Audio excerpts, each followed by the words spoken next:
Good afternoon to everyone. Today we are going to learn about rules of electrolytic conduction, mechanism of electrolytic conduction, how we can measure the conductivity or measuring the conductivity, independent migration of ions. That means that depends on some law or rules. We'll try to learn all of them. So that means how the conductivity or how the conduction happens inside electrolyte. So what are the rules? That means how we can understand or what it should follow. So let's start from the beginning. Rules of electrolytic conduction. In last class we have learned something regarding the electrolyte or electrolytic conduction. So today we are going to learn rules of electrolytic conduction. In a given electrolytic solution, conductivity tends to increase with the decrease in the distance between two electrodes.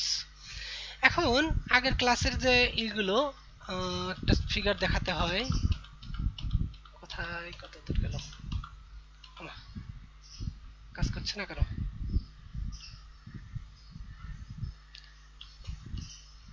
না এখানে আর নেই। আচ্ছা এইটাই দেখি। তাহলে আমাদের normally electrolytic conduction বা ইলেকট্রোলাইসিসের মধ্যে কি থাকে? দুইটা ইলেকট্রোড থাকে, তাই না? এই যে একটা ইলেকট্রোড আর এটা একটা ইলেকট্রোড, তাহলে দুইটা ইলেকট্রোড যদি থাকে সেই দুইটা ইলেকট্রোডের মধ্যে ডিস্টেন্সটা কতটুকু? যদি ডিস্টেন্স বেশি হয় সেক্ষেত্রে তার মুভ করতে অনেক বেশি সময় লাগবে। So we can have very less conductivity. আর যদি ডিস্টেন্সটা কম হয় সেক্ষেত্রে we can have more conductivity. তাহলে দেখো এখানে বলছি কি যে conductivity tends to increase with the decrease in the distance between two electrodes. দুইটা ইলেকট্রোডের মধ্যে যদি ডিস্টেন্সটা কমে যায় সেই ক্ষেত্রে আমাদের কন্ডাক্টিভিটিটা বেশি হবে। The conductivity also tends to increase with an increase in the surface distance between the electrodes. আসলে এটা সারফেস ডিস্টেন্স না, সারফেস এরিয়া হওয়া উচিত। সারফেস এরিয়া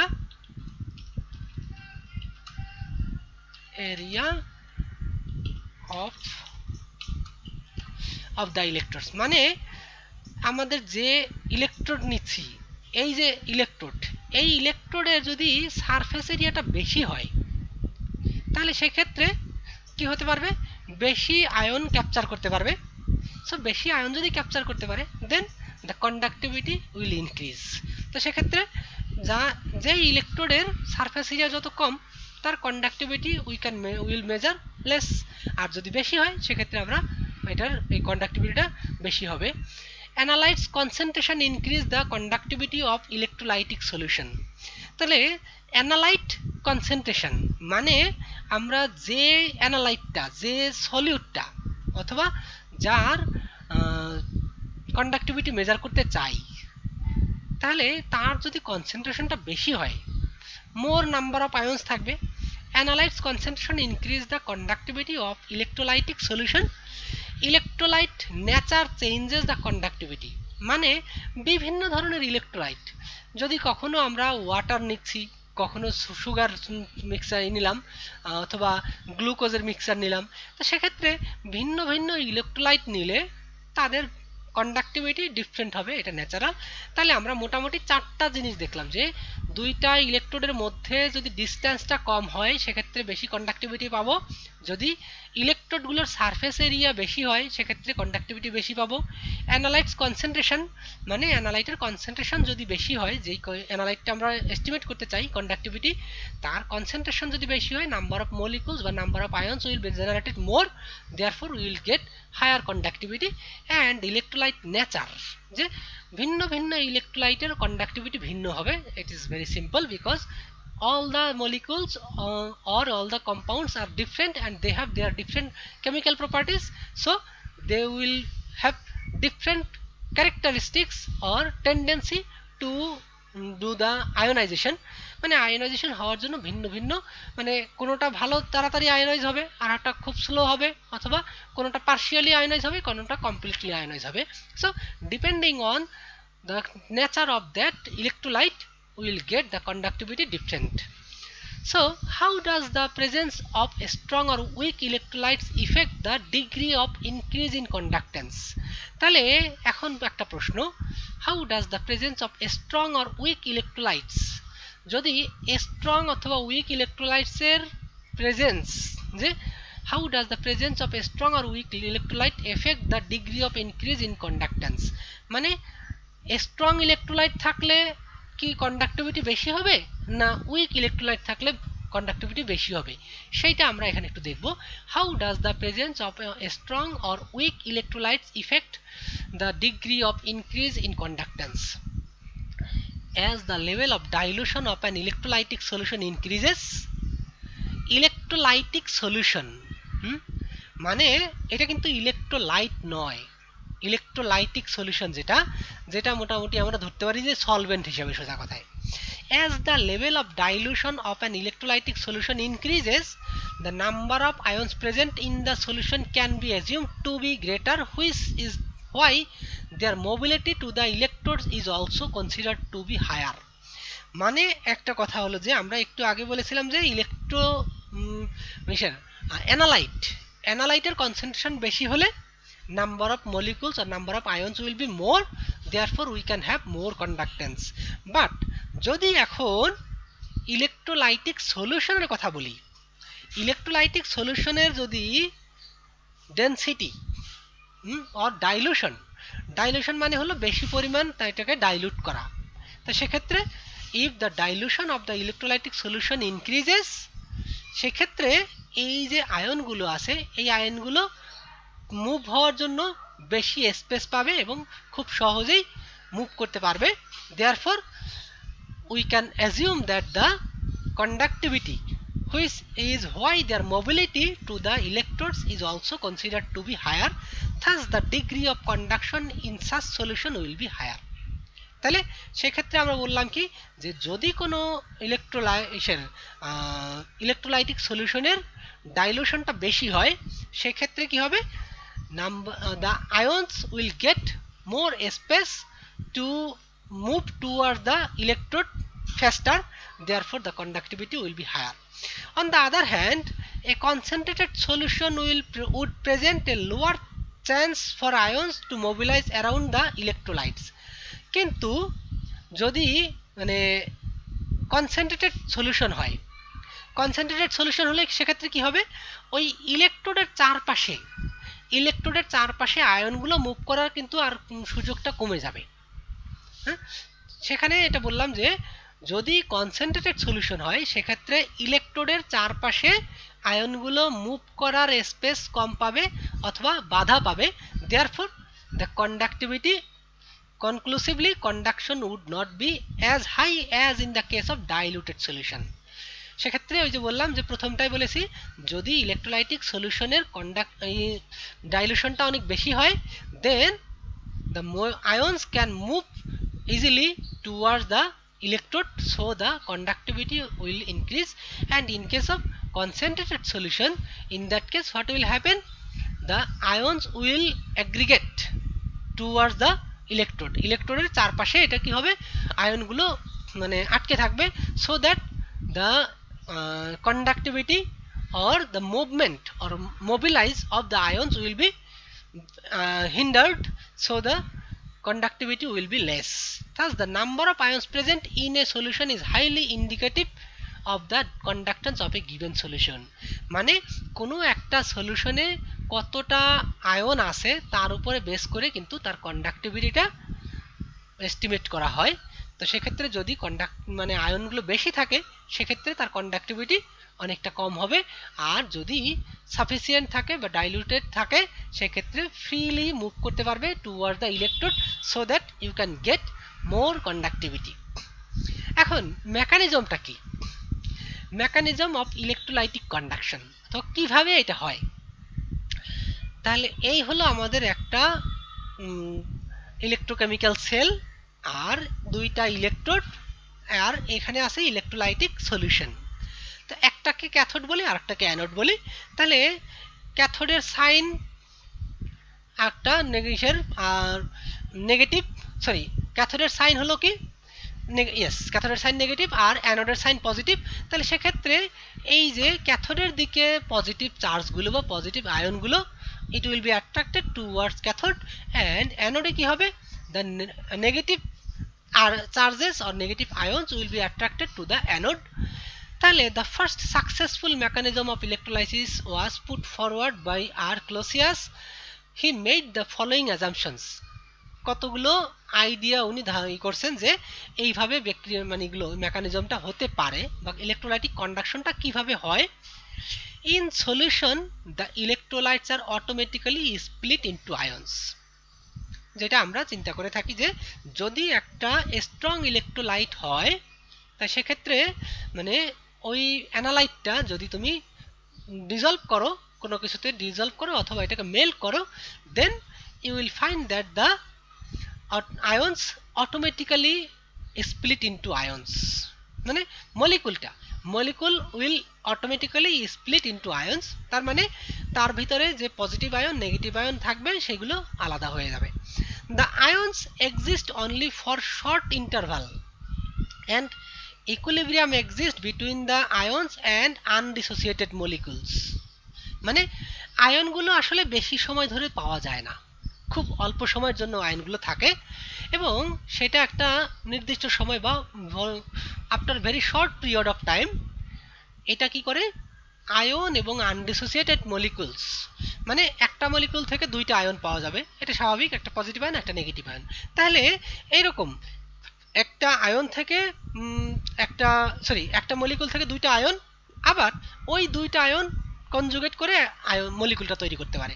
তাহলে এমন একটা অবস্থা হয় যে এরা শুধু মানে মলিকুল থেকে আয়ন অথবা আয়ন থেকে মলিকুল এই অবস্থায় যেতে থাকে। তাহলে প্রথম দিকে আয়ন তৈরির প্রসেসটা অনেক বেশি থাকে এবং after certain period of time they become in equilibrium. তার মানে the ion exists only for a short interval and an equilibrium exists between the ions and the undissociated molecules। তাহলে যে মলিকুলগুলো আনডিসোসিয়েটেড থাকবে সেগুলোর সাথে ওই আয়নগুলো ইকুইলিব্রিয়ামে চলে যায়। So ions will remain in the solution just for a short time। The free ions carry the charge and carry current during the short period of their existence। তাহলে যে অল্প সময়ের জন্য ওই আয়নগুলো থাকে, আমরা এখানে বললাম যে the ion exists only for a short interval, আয়নগুলো খুব কম সময়ের জন্য থাকে, তাহলে সেই ক্ষেত্রে ওই অল্প সময়ের ভিতরেই কিন্তু আয়নগুলো কি করে চার্জ ক্যারি করে এবং the free ions carry the charge and carry current during the short period of their existence। যে অল্প সময় তারা এক্সিস্ট করে সেই অল্প সময়ের মধ্যেই তারা কারেন্ট বা চার্জ ক্যারি করে। Only a very small number of molecules would be split up into ions।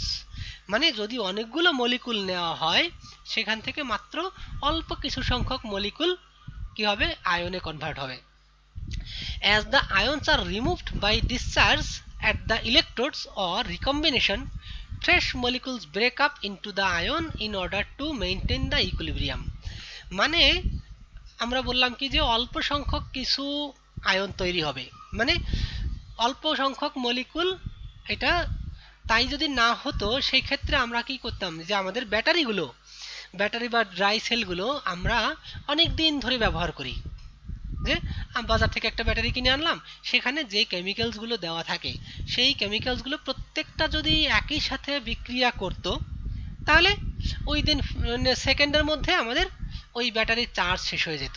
কিন্তু বাস্তবে কি হয়, বাস্তবে হয় কি যে প্রথমে যখন আমরা ব্যবহার করতে শুরু করি অল্প কিছু সংখ্যক মলিকুল আয়োনাইজড হয় এবং সেই মলিকুল যখন ওই আয়নগুলো যখন ইলেকট্রোডের কাছে যায়, সেটা ওই ক্যাথোডের কাছে গেলে সেক্ষেত্রে এই পজিটিভটা নেগেটিভের সাথে যুক্ত হয়ে তাহলে এটা সাইজ বড় হওয়া বা ছোট হওয়া সেটা যে হয়ে যায়, মানে তাহলে এই আয়নগুলো যখন আর এক্সিস্ট করে না, তাহলে সেক্ষেত্রে আয়নগুলো যদি এক্সিস্ট না করে তখন কি হবে, তখন ওই যে আনডিসোসিয়েটেড মলিকুল বা আমরা যে মলিকুলগুলো নিয়েছিলাম, যে ওই ব্যাটারি বা ড্রাই সেলের ভিতরে যে মলিকুলগুলো দেওয়া হয়েছিল সেখান থেকে নতুন মলিকুল আয়োনাইজড হবে এবং তখন আবার ইকুইলিব্রিয়াম তৈরি হবে। দেন the produced ions will move again to the electrodes, and the process continues until all the molecules in the undissociated goes into the solution. মানে প্রথমে আমরা যে সলিউশনটা যে মলিকুলগুলো নিয়েছি তার ভিতর থেকে অল্প সংখ্যক মলিকুল কি হবে, আয়োনাইজড হবে। আয়োনাইজড হয়ে তার ভিতর থেকে কিছু পরিমাণ সেটা কি হবে, আনডিসোসিয়েটের সাথে ইকুইলিব্রিয়ামে থাকবে, এবং সেই ইকুইলিব্রিয়াম ওই যে অল্প সময় যে আয়নগুলো থাকে সেই অল্প সময়ের ভিতরেই তারা ইলেকট্রোডের মধ্যে ইলেকট্রন বা চার্জ অথবা চার্জ ক্যারি করে। তাহলে সেক্ষেত্রে তখন কি হয়, ওই চার্জ এগুলো মানে আয়নগুলো ভ্যানিশ হয়ে যায়। তো তার মানে হয় আয়নগুলো গ্যাস হিসেবে তৈরি হয় অথবা মলিকুল হিসেবে তৈরি হয়। তো সেই ক্ষেত্রে তখন আয়নের ঘাটতি হয়। আয়নের ঘাটতি হলে আনডিসোসিয়েটেড মলিকুলগুলো আবার ডিসোসিয়েট হয়ে নতুন করে আয়ন তৈরি করে এবং ইকুইলিব্রিয়াম তৈরি করে। As the ions are removed by discharge at the electrodes or recombination, fresh molecules break up into the ions in order to maintain the equilibrium. This theory was satisfactory to a large extent, but there was no quantitative expression associated with it. মানে এটা অনেক বেশি পরিমাণ আয়নের ক্ষেত্রে আমরা এটাকে explain করতে পারি, কিন্তু এক্স্যাক্টলি কতটা আয়ন তৈরি হচ্ছে অথবা কতটা আয়ন ডিসোসিয়েট হচ্ছে এটা কিন্তু আমরা পারফেক্টলি এই আইডিয়া থেকে বলতে পারি না, কারণ এখানে কোয়ান্টিটির কোনো কথা এখানে বলা নেই। This theory was satisfactory to a large extent, but there was no quantitative expression associated with it. The quantitative relationship was given by Arrhenius. যে আসলে কোনো একটা ইলেকট্রোডে কত পরিমাণ চার্জ ট্রান্সফার হবে অথবা কত পরিমাণ বস্তু সঞ্চিত হবে, এগুলো আসলে আমরা এই যে থিওরিটা বললাম এতক্ষণ, ক্লোসিয়াস যে থিওরি দিছে সেই থিওরি অনুযায়ী কিন্তু আমরা এটা এক্সপ্লেন করতে পারি না, শুধু বলতে পারি যে হ্যাঁ এই ধরনের কাজ হয়। তার মানে সেটা আসলে কোয়ালিটেটিভ অ্যানালাইসিস বলা চলে, যে কোয়ালিটেটিভ আইডিয়া তোমাকে এখানে দিতে পারলা, but you can not give the evidence or how much amount would be produced or decomposed. So that case we need the Arrhenius equation, or Arrhenius already established the relationship between this. So as Arrhenius put forward his theory of electrolytic dissociation in this theory in 1887. According to this theory, it is assumed that when an acid, base or salt is dissolved in water, a fraction of it breaks up spontaneously into positive and negative ions. An equilibrium established between the undissociated electrolyte molecules and ions. Thus for the electrolyte Ma, so we are getting, if we have a electrolyte Ma, then we are getting M plus and M minus aqueous ion. So এই ইকুয়েশনের মাধ্যমে আমরা এটার dissociation constant বা কতটুকু পরিমাণ dissociate হবে সেটা আমরা এই ইকুয়েশন থেকে বের করতে পারবো। কারণ এটা যদি ইকুইলিব্রিয়াম থাকে, ইকুইলিব্রিয়াম মানে এই যে ফরওয়ার্ড রিভার্স রিঅ্যাকশন আমরা দিলাম, তো ইকুইলিব্রিয়ামে থাকলে সেক্ষেত্রে আমরা ইকুইলিব্রিয়াম কনস্ট্যান্ট বের করতে পারি by knowing the concentration of M plus A minus. And এটার কি হবে, এটা যেহেতু আনডিসোসিয়েটেড সেক্ষেত্রে এর কনসেন্ট্রেশনটা অনেক বেশি হবে, কারণ অনেকগুলো মলিকুল আমরা নিচ্ছি, তাহলে সেক্ষেত্রে এইটাকে আমরা জাস্ট নেগলিজিবল ধরতে পারি, এটা ভেরি হাই কনসেন্ট্রেশন। সেক্ষেত্রে the dissociation constant will depend on the number of product ions, যে কয়টা মলিকুল অথবা কয়টা Ma ডিসোসিয়েট হয়ে কয়টা M প্লাস এবং A মাইনাস তৈরি হচ্ছে, তার উপরে বেস করেই আমরা এর ডিসোসিয়েশন কনস্ট্যান্টটা বের করতে পারবো। The ions are free to move independently and randomly in the liquid medium. তাহলে সেক্ষেত্রে সহজেই আমরা লিকুইড মিডিয়ামে এই আয়নগুলো এক জায়গা থেকে আরেক জায়গায় মুভ করতে পারে। When an electric field is applied, the ions are attracted toward the electrodes. When an electric field is applied, the ions are attracted toward the electrodes.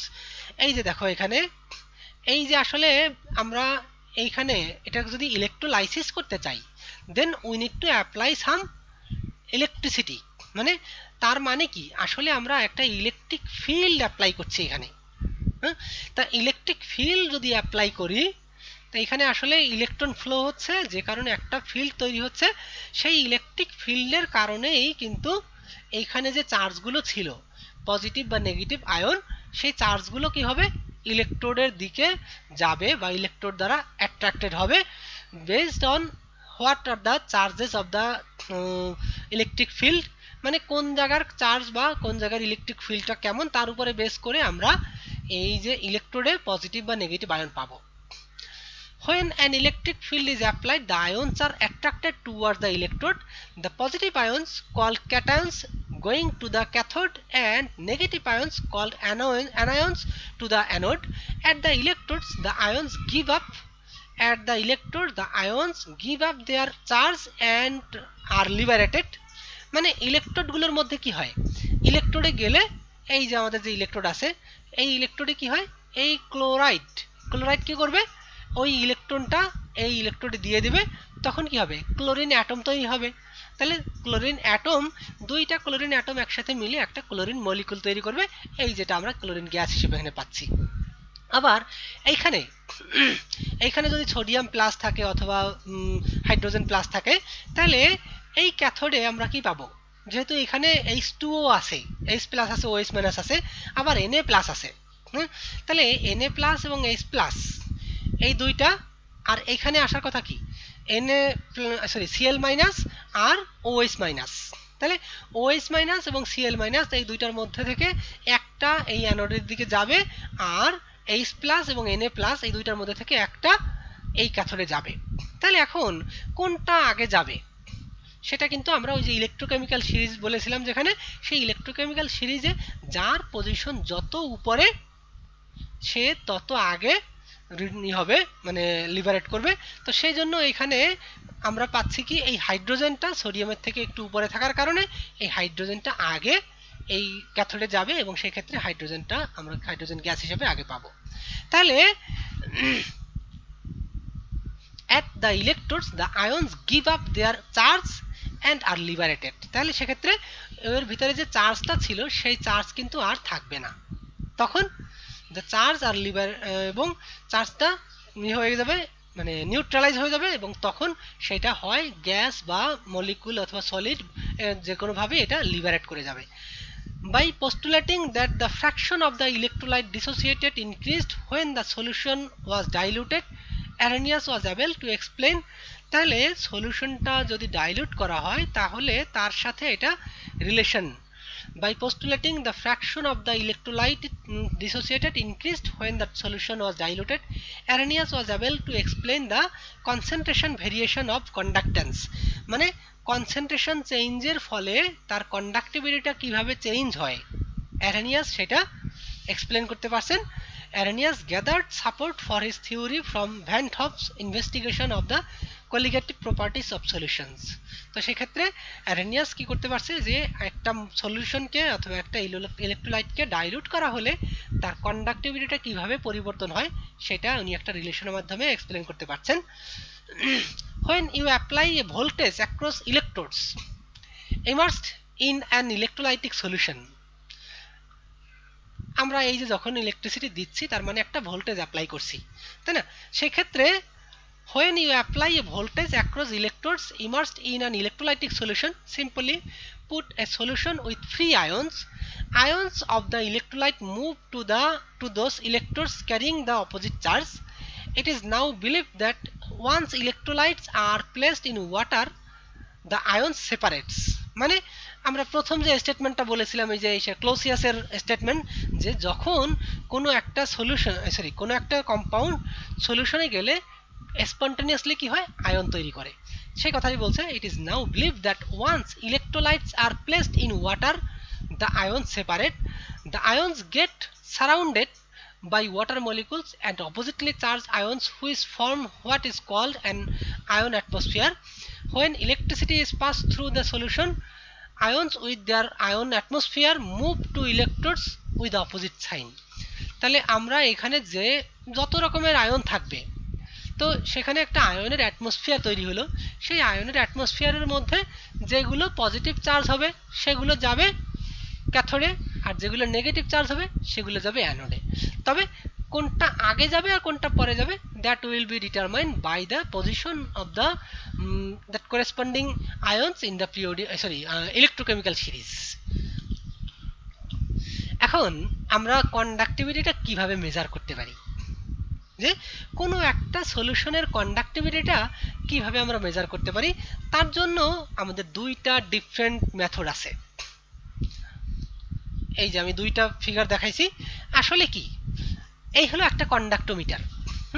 এটা একটা কন্ডাক্টোমিটার। এই যে কালো মতো দেখো একটা ডিভাইস আছে, এইটা যখন তুমি একটা সলিউশনের মধ্যে ডিপ করবা, তখন তোমার অটোমেটিক্যালি এই ডিসপ্লেতে তোমার কন্ডাক্টিভিটির রিডিং পাবা। আসলে এটা তো বাইরের জাস্ট কনফিগারেশন দেখলাম, কিন্তু আসলে এর ভিতরে কি হয় বা কিভাবে এটা মেজার করে, যে এই যে ডিভাইসটা, এই ডিভাইসটা কিন্তু a kind of electrochemical sell.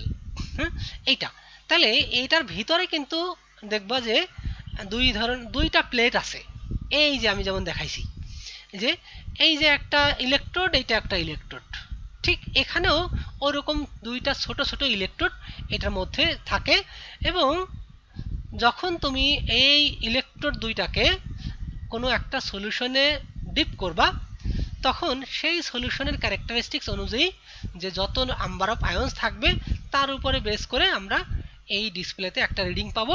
তাহলে সেই এখানে কিন্তু দুই ধরনের কাজ হয়, মানে আমাদের তো বিভিন্ন ধরনের কন্ডাক্টিভিটি মেজার করতে হয়, যেমন কখনো কখনো ভেরি হাই কন্ডাক্টিভিটি, কখনো ভেরি লো কন্ডাক্টিভিটি। তো সেই ক্ষেত্রে আমরা দুই ধরনের কন্ডাক্টোমিটার ব্যবহার করে থাকি। একটা হলো অল্টারনেটিং কারেন্ট বাইপোলার মেথড, আর একটা হলো ইলেকট্রোম্যাগনেটিক ইন্ডাকশন মেথড। তো এখানে এইটা হলো সরাসরি দুইটা ইলেকট্রোড থাকে, এই যে যেমন ইলেকট্রোড নিয়েছি, তাহলে এইরকম সরাসরি দুইটা ইলেকট্রোড থাকে। আর একটা যেটা, এটার ক্ষেত্রে দুইটা কয়েল থাকে।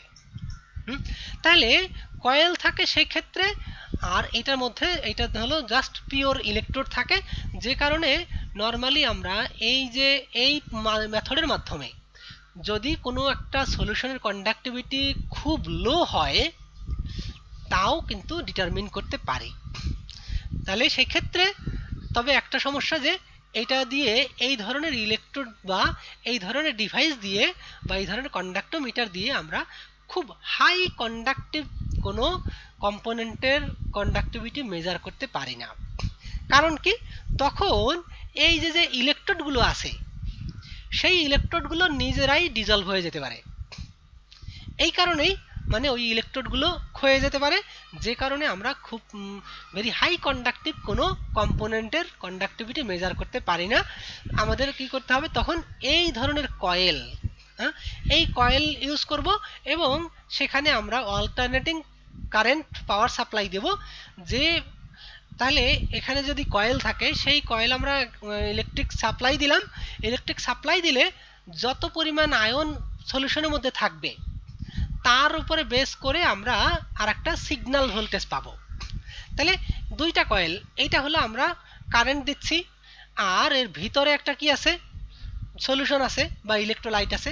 তাহলে সেই ইলেকট্রোলাইটে কি হবে, এই ইলেকট্রিক চার্জ বা ইলেকট্রিক ফিল্ডের কারণে এখানে একটা ফিল্ড তৈরি হবে, কারণ অলরেডি এর ভিতরে কিছু চার্জ আছে। তাহলে সেই চার্জের কারণে এখানে একটা ফিল্ড তৈরি হবে, যেই ফিল্ডটা আমরা মেজার করব এই যে আরেকটা যে কয়েল আছে সেই কয়েলের মাধ্যমে। সো এই সিস্টেমে কিন্তু আমরা খুব হাই এই দিয়ে মানে কন্ডাক্টিভ, হাই কন্ডাক্টিভিটি কন্টেইনিং কোনো সাবস্ট্যান্সের কন্ডাক্টিভিটি মেজার করতে পারি। তাহলে এখন দেখি আমরা, conductivity can be measured either by the conductivity can be measured either by the two alternating bipolar method or electromagnetic induction method. Conductivity can be measured either by a two alternating bipolar method or electromagnetic induction method. যেটা already বলেছি, এটা হলো two alternating current bipolar method অথবা electromagnetic conduction method. তাহলে the bipolar method measures the current that passes through the solution between a pair of electrodes. মানে bipolar method যেটা বলেছি, এই যে একটা ইলেকট্রোড, এটা একটা ইলেকট্রোড, দুইটা ইলেকট্রোডের মাঝে আয়নগুলো ট্রান্সফারের ফলে যে কারেন্টটা তৈরি হবে সেটা মেজার করে। The bipolar method measure the current that passes through the solution between a pair of electrodes. The electromagnetic induction method measures the induction current generated by two coils immersed in the solution. তাহলে the electromagnetic induction method measures the induction current generated by two coils immersed in the solution. তাহলে এই যে আমাদের দুইটা কয়েলের কথা বলেছি, এই কয়েলটায় আমরা ইলেকট্রিসিটি দেব। এই যে দেখো একটা সোর্স দেওয়া আছে voltage, AC power supply, alternating power supply. তো তার কারণে কিন্তু এই যে ভিতরে যে সলিউশনটা বা ইলেকট্রোলাইট থাকবে, সেই ইলেকট্রোলাইটের মধ্যে একটা তৈরি হবে, মানে ফিল্ড তৈরি হবে। সেই ফিল্ডটা আবার এই কয়েলের মাধ্যমে আমরা ডিটারমিন করব। সো ইলেকট্রোম্যাগনেটিক ইন্ডাকশন মেথড, এটা কি ইলেকট্রিক্যাল ফিল্ড না ম্যাগনেটিক্যাল ফিল্ড? ইলেকট্রিক ফিল্ড দিয়ে আমরা এখানে ম্যাগনেটিক ফিল্ড তৈরি করব। অল্টারনেটিং কারেন্ট আমরা এখানে দিচ্ছি, তাই না, অল্টারনেটিং পাওয়ার সাপ্লাই। তাহলে কয়েল থাকলে সেখান থেকে কিন্তু তখন ওই কারেন্ট দিলে তোমার একটা ম্যাগনেটিক ফিল্ড তৈরি হবে, যে কারণে সেটা একটা এখানে ফিল্ড সৃষ্টি হলে সেই ফিল্ডটা আবার এখানে একটা মানে ইফেক্ট তৈরি করবে, যেটা আমরা সিগন্যাল হিসেবে পাবো।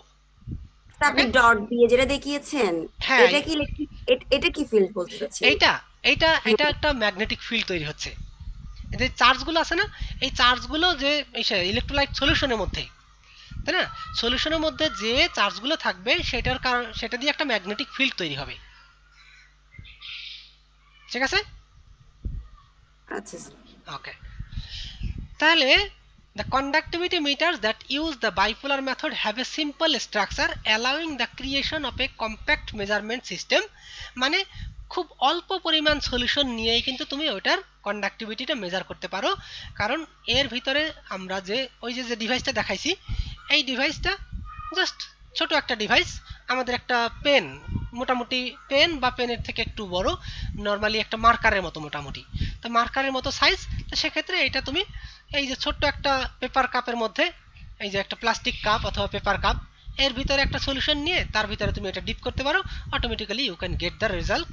But conductivity meters that use the bipolar method have a simple structure allowing the creation of a compact measurement, মানে খুব ছোট অল্প জায়গায় compact measurement system.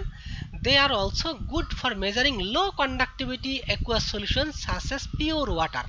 মানে পিওর ওয়াটারের ক্ষেত্রে কিন্তু কন্ডাক্টিভিটি খুবই কম, তবে ট্যাপ ওয়াটার অথবা সি ওয়াটার এগুলোর কন্ডাক্টিভিটি অনেক বেশি। তো পিওর ওয়াটার বলতে যেটা বুঝাই আমরা, আইদার ড্রিঙ্কিং ওয়াটার অথবা ডিস্টিলড ওয়াটার। সে ডিস্টিলড ওয়াটার মানে ডিআয়োনাইজড ওয়াটার। ডিআয়োনাইজড ওয়াটার তার মানে এর ভিতরে কোনো রকমের আয়ন থাকবে না, সেক্ষেত্রে তার কন্ডাক্টিভিটিটা খুবই কম। মেবি লাস্ট ক্লাসে আমরা বলেছিলাম 0.05 মাইক্রো সিমেন্স পার সেন্টিমিটার, এরকম কিছু একটা নাম্বার বলেছিলাম। তো সেক্ষেত্রে however they can not be use to measure samples that stain or dissolve electrode surface। মানে আমি একটু আগে যেটা বলেছিলাম যে এই যে ইলেকট্রোডটা ব্যবহার করছি, এই ইলেকট্রোডটা আমরা নর্মালি যেই সলিউশনের কন্ডাক্টিভিটি অনেক কম সেই সব ক্ষেত্রে ব্যবহার করতে পারি এই মেথডটা, অল্টারনেটিং বাইপোলার মেথড। সেক্ষেত্রে কেন আমরা বেশি বা হাই কন্ডাক্টিভ মেটেরিয়ালের জন্য ইউজ করতে পারবো না, তার কারণ হলো এই ইলেকট্রোডগুলো এমন ধাতু দিয়ে তৈরি যা সহজেই মানে হাই কন্ডাক্টিভ মেটাল বা সরি হাই কন্ডাক্টিভ সলিউশনের মধ্যে ডিজলভ হয়ে যেতে পারে। ওকে, they cannot be used to measure samples that stain or dissolve electrode surface such as highly concentrated acids and alkaline solutions। মানে যদি হাইলি কনসেন্ট্রেটেড অ্যাসিড বা alkaline solution নাও, তার ভিতরে কিন্তু অটোমেটিক্যালি ওই ইলেকট্রোডগুলোই ডিজলভ হয়ে যাবে, তখন তো মেজার করার কোনো সুযোগ থাকবে না। In conductivity meters that work by the electromagnetic induction method, মানে ইলেকট্রোম্যাগনেটিক ইন্ডাকশন মেথডের মাধ্যমে যেটা করা হয়, corrosion resistant materials such as plastics can be used for the parts that become wet। মানে এইটা কি করা হচ্ছে যে যদি আমরা এই ধরনের ব্যবহার করি, তাহলে এই যে একটা প্লাস্টিক, এই কয়েলটা মনে করো একটা প্লাস্টিকের গায়ে হবে, মানে পেঁচানো হবে। তা সেক্ষেত্রে প্লাস্টিক দিয়ে বা প্লাস্টিকের গায়ে এটা, তার মানে যেই অংশটা পানির ভিতরে অথবা ইসের মধ্যে ডিপ করা হবে, সেইটা আমরা সহজে একটা ইনসুলেটেড ম্যাটেরিয়াল অথবা প্লাস্টিক জাতীয় কোনো পদার্থ, এটা দিয়ে আমরা In conductivity meters that work by the electromagnetic induction method, corrosion resistant materials such as plastics can be used for the parts that become wet, and these meters are good for measuring highly concentrated acids and alkaline solutions. কারণ ওইগুলো ওই plastic বা এই ধরনের যে ম্যাটেরিয়ালগুলো আছে সেগুলো সহজে করবে না। তবে তোমাদের প্রশ্ন জাগতে পারে যে তাহলে প্লাস্টিক বা এই ধরনের ম্যাটেরিয়াল দিয়ে আমরা তাহলে কন্ডাক্টিভিটি কিভাবে মেজার করব? অ্যাকচুয়ালি ওই প্লাস্টিক যে ম্যাটেরিয়ালটা ইউজ করা হচ্ছে সেটা মানে আমরা জানি প্লাস্টিকটা নন কন্ডাক্টিভ, কিন্তু এর কন্ডাক্টিভিটি মানে জিরো নয়। মানে পাতলা লেয়ার যদি দেয়া হয় সেক্ষেত্রে তার কন্ডাক্টিভিটিটা কিন্তু জিরো না। যদি অনেক পুরু অনেক মোটা প্লাস্টিক দেওয়া হয় সেক্ষেত্রে তুমি চিন্তা করতে পারো এটার কন্ডাক্টিভিটি জিরো। তাহলে আমরা আসলে চাই কি যে খুব হাই কন্ডাক্টিভ কোনো ম্যাটেরিয়ালের কন্ডাক্টিভিটি মেজার করব।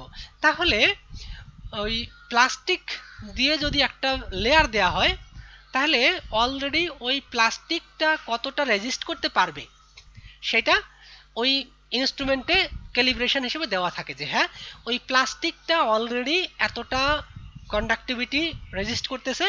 তারপরে যদি আমরা কোনো রিডিং পাই then we will get the reading in addition to the resistant of the plastic plus the sum up, মানে এক্সট্রা যেটা। তাহলে সেই ক্ষেত্রে মানে এইভাবে আমরা করতে পারি যে প্লাস্টিকটা 100% ইনসুলেটেড না বা 100% নন কন্ডাক্টিভ না, তো এটা হলো যদি মানে খুব থিন লেয়ার দেওয়া হয় সেক্ষেত্রে একটা মিনিমাম রেজিস্ট্যান্স থাকবে, সেই রেজিস্ট্যান্সটা কতটুকু এবং তার জন্য কন্ডাক্টিভিটিটা কতটা হ্যাম্পার হচ্ছে তাহলে সেটা কিন্তু অলরেডি নোন। তাহলে ওই নোনের সাথে আমরা যেটা মেজার করব এই দুইটা অ্যাড করে দিলে তখন আমরা পেয়ে যাব যে আমাদের এই কি হবে যে actual conductivity of that substance. বোঝা গেল? However, they are not suitable for measuring low conductivity aqueous solutions such as pure water. এগুলো কিন্তু ওই লো কন্ডাক্টিভ সাবস্টেন্সের জন্য ইউজ করা যাবে না, কারণ ওইটা যদি প্লাস্টিকের সাবস্টেন্স যদি আমরা পানির মধ্যে ডিপ করি তাহলে সেক্ষেত্রে তার কন্ডাক্টিভিটি আমরা ওই যে যে রেজিস্ট্যান্সটা আছে সেই রেজিস্ট্যান্সটাকে কিন্তু ওভারকাম করতে পারবে না। So that we will not get any reading out of the conductometer if we use the electromagnetic induction to measure the conductivity of pure water. বোঝা গেল? আচ্ছা কয় মিনিট আছে আর? 45 বাজে, এটা অনেকটা বড়, তাহলে এটা আজকে আর শুরু করব না। ওকে, if you have any question or comments regarding this then you are welcome. No, sir.